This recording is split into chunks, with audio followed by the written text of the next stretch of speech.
The Ninja Foodi Max 14-in-1 multi-cooker is a kitchen appliance that promises to be an air fryer and a pressure cooker and a slow cooker and a yoghurt maker and a whole load of other things in one very heavy, very bulky appliance. It costs nearly £300 and lots of people say it's the best thing that they have ever bought for their kitchen. But is it just too much multitasking in one gadget? Now, first of all, you might be watching this video because you're looking at the 15-in-1 or the 11-in-1 multi-cooker, or of course this 14-in-1. I'll talk about the difference between them in a moment, but regardless of which model you are considering or have bought, they are all broadly similar and there'll be something useful for everyone in this video. So I bought this 14-in-1 on Black Friday last year, 6 months ago, and no other kitchen appliance has been shuffled around my house for quite so long before I got round to cooking with it, and then before I actually got round to using and understanding all of the functions. And it turns out I'm not alone. When I was researching this video, I found lots of comments online from people who said they owned one of these multi-cookers and they'd had it for a while and hadn't actually cooked anything with it yet. Because it does so many things in so many different ways, it's actually a little bit intimidating. So let's start with a broad overview of what this multi-cooker actually looks like and how it's set up. It's big and it's heavy. Dimensions are 37 centimetres deep, 36.2 high and 39.1 wide. And it weighs 11.3 kilograms or 25 pounds. Ninja says the 7.5 litre capacity of the 14-in-1 should suit 6 people, but I think they're always a little bit optimistic with their numbers, so I'm going to say that it would probably suit a family of 4 best. The 3 main functions on it are controlled by the smart lid slider, which moves between 3 different positions. So position 1 on the far left is the pressure cooker, position 2 in the middle is Combi Steam, and position 3 on the far right is air fry/hob. There is a touchscreen display which you can use to navigate through the sub options on the menu and to change the temperature and cooking times. I'll talk you through exactly what all those sub options are and how to use them in a moment. All of these current models of multi-cookers, including this 14-in-1, have a smart lid, and it's smart because previous models like this actually had 2 lids which you had to change over for different functions. This model just has one permanently attached which does everything. Inside the multi-cooker there's a heating element at the top with a fan just about visible behind it, and there's a heating element at the bottom as well. It also has a removable non-stick cooking pot and a drip collector on the side which collects water that condenses when you're pressure cooking. To lift the lid, you use the handle on the front, not the sticking out bit on the right, otherwise you risk burning your fingers. Now, as I mentioned at the beginning, this model is one of 3 very similar looking multi-cookers made by Ninja.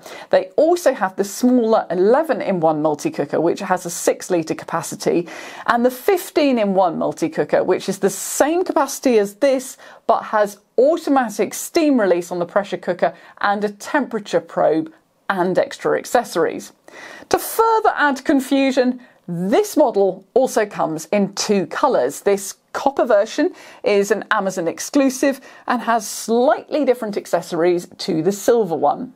With this copper special edition, you get a 2-tier rack and a cook and crisp plate, but you don't get the cook and crisp basket, which is standard with the 15-in-1 and the silver coloured 14-in-1.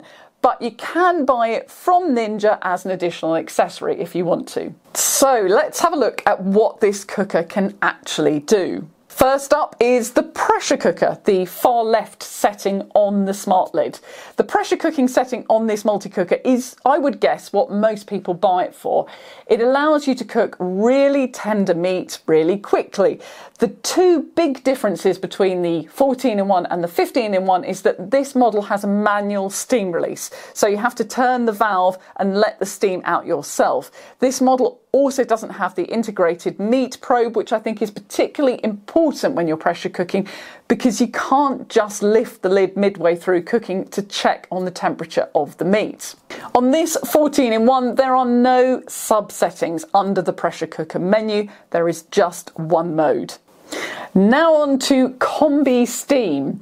Now, with all these sub-settings on the Combi Steam mode, you are cooking with a liquid at the base of the multi-cooker, which creates steam in the sealed unit while it's cooking. It's possible to lift the lid while you're in this mode, but obviously it's not advised because you then let the steam out that has built up in the cooker. If you're doing steam meals, your liquid can be something like a stock or a pasta sauce. And one of the really useful features of this 14-in-1, which is why a lot of people on their own or couples love it, is you can create layered meals where you cook 3 very different parts of a meal on and below the tiered rack. So for example, at the bottom you might start with rice, with water obviously, and then in the middle you add vegetables on foil, and on the top directly beneath the heating element you have your meat or fish, so that you can cook it all together. You don't need any additional appliances or cooking utensils, and of course that also saves on washing up. Steam air fry is good for cooking large cuts of meat that you want tender inside but crisp on the outside, as it combines the steam created by the liquid in the pot with the direct heat from above. You can cook a chicken on either the cook and crisp plate or on the 2-tier rack, and you can put potatoes cooking in stock beneath or just stock on its own to add flavour and moisture.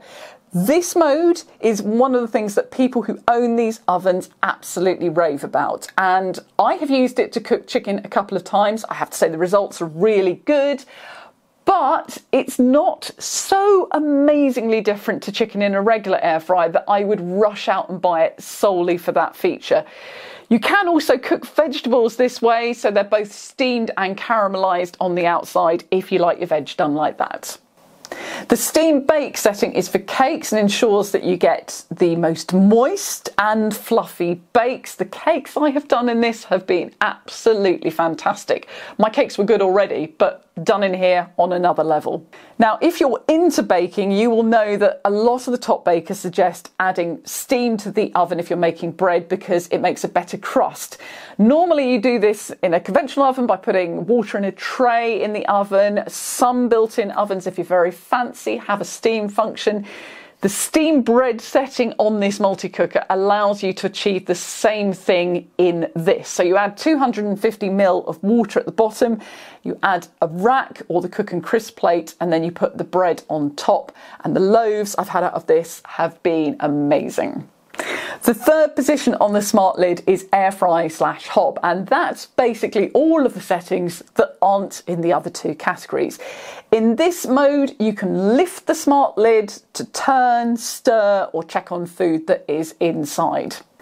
The first sub-setting in this category is air fry, which shouldn't require too much explaining. It, of course, gives you a way of cooking things faster than you would normally do them in your oven, and of course making food like potatoes or fries extra crunchy. I would say that although this setting is faster than an oven, I don't believe it's as fast as cooking in a regular air fryer. It's only a couple of minutes here or there, but I think it's definitely slower than all the other air fryers that I have tested. The grill setting gives direct heat from the top element to brown food, so that's good for bacon, for instance. And you can put the multi-cooker on bake for regular baking, very similar to cooking in the oven. You can use this for something like a crumble or a baked pasta dish. Now, if you want to do a long, slow cook to dry food out, use Dehydrate. It's great for fruit, vegetables, or for making your own meat jerky. Typically, this setting takes between 4 and 10 hours, with herbs being that shorter time and bananas taking the longest time. One of my favourite functions on this appliance is Prove, which has a default of 35 Celsius for 30 minutes, and it's given my dough a brilliant consistent rise every time I've used it. The instructions suggest putting dough on the cook and crisp plate to use Prove, but I just dust the bowl with flour and place the dough directly into the non-stick cooking pot. Sear/Saute allows you to brown meats and saute vegetables and your onions using the lower heating element. You can lift the lid during this cycle and use a silicone or wooden spoon to stir the food. Under the air fry/hob setting, there is another steam subsetting here too. I've got no idea why they didn't just put it in the Combi Steam mode, but it's regular steaming without the overhead heat, and it's best for vegetables or maybe for a chicken breast. So this multi-cooker looks a lot like a slow cooker already, so there's no surprise to discover that it has a slow cooker setting, and you can use that to make stews and even rice pudding with the setting that cooks at a lower temperature for a longer time. And finally, the only setting I haven't used, which is Yoghurt. It's an 8-hour program that will bring your milk up to the boil to sterilise it. Then you add your culture and slowly allow it to ferment and turn into yoghurt. And then you can strain the end result and eat it with fruit or your own flavouring. So if all of that is a little bit overwhelming, don't worry, you do get an instruction book with this, and it's got recipes in it, and at the back it has several pages of charts showing typical cooking times for different types of food on the different settings of the multi-cooker. I'm going to tell you the pros and cons of this machine as I see it in a moment, but before I do it, if you're finding this video helpful, please do consider subscribing to this channel. I make weekly videos about UK home appliances, and I'm on a mission to reach 10,000 subs this year, so every sub really does count. Okay, so I will talk about the pros and cons in a moment, but first I want to say, if you're tossing up whether to buy this multi-cooker, I think one of the most important things you have to consider is what is the primary function you're buying it for. If you're buying it mostly to air fry and you kind of think, oh, the other functions will be handy, but you're not sure if you're actually going to use them, I would just say buy an air fryer, particularly if you've not had one before. They are lighter, cheaper, easier to use, and I think do a better job than the multi-cooker. If you mostly want a pressure cooker, I would recommend that you buy the 15-in-1, not this model, because if you're going to do a lot of pressure cooking, I think you really need the meat probe, and you also need that automatic release of the steam to do it properly. For baking, this appliance is amazing, and the pot size comfortably fits a £2 loaf tin, which is great for cakes or for bread. And if you want to do things like muffins, Ninja make accessories that fit in this cooking pot. I've got a link to all of those in the description below. And finally, if you're considering buying this because you think you're going to use all of the functions evenly, then this is going to do a brilliant job. Plus, it's Ninja, so it's backed by excellent customer service. I'm not just saying that, I've had to use their customer service before, and it is brilliant. And plus, they also sell spares. So here's my roundup of the pros and cons. First of all, the good stuff. As you might have sensed from me raving about it, proving bread and steam baking in this is brilliant. Really irritatingly brilliant, because I have no other way of achieving the same results with other appliances in my kitchen. And so therefore I would have to have this for that reason alone.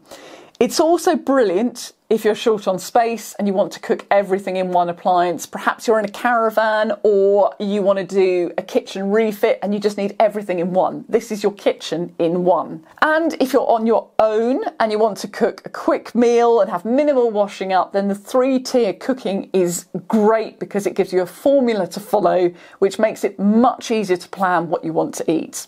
And of course, it's extremely versatile, and it's nice to be able to do things occasionally that are a little bit different, like making yogurt without having to go out and buy a special piece of equipment for it. Okay, so let's now do the negatives. I apologise, it's a slightly long list, but I think we need to cover all these things.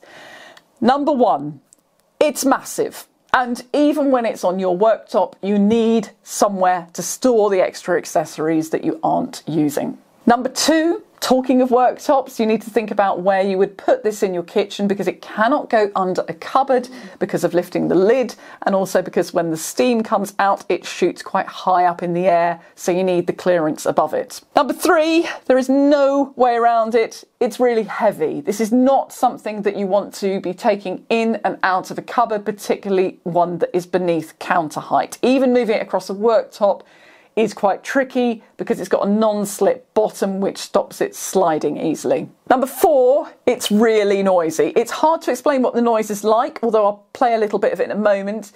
But I would describe it as being a bit like on a ferry where you have a constant kind of low-level industrial noise going on in the background when it's turned on, and it's not great. Number 5, I'm going to be controversial, but it's not the best air fryer because of its design. Using the racks gives you an uneven cooking on air fry, which is the same in most air fryers because things on the top cook quicker. But it's more of a faff to move things around and not as easy to shake things up because you don't just have a drawer which you can pull out and shake.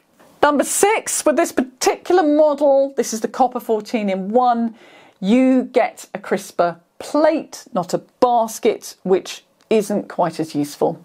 And finally, there is the complexity factor. I often see comments from people who are relatively new to air fryers and they go out and buy an air fryer and they don't know where to begin with it. If you go out and buy this and you're not bold and adventurous, there is a real danger that you might not get value for money out of it. Or worse, you could be one of those people who buys it, keeps it in a box, and then eventually sells it secondhand because you never used it at all. So, as I've said, I've had this for 6 months. I buy most of the products that I review on this channel, but I don't keep all of them because I don't have endless room. So I now have a dilemma with this. I am so torn because it's annoyingly big, it's annoyingly loud, and really annoyingly it makes brilliant, brilliant bakes and amazing pulled pork. So for the moment, I'm gonna keep it, and I will just see how I get on with it over the next few months and whether it drives me nuts because it's so big. But I'd love to know what you think in the comments. And if you're still considering what to buy and you're leaning towards an air fryer and you want to check out some of my reviews, my video of Ninja's best-selling 2-drawer air fryer is popping up on the screen right now. Thanks for watching.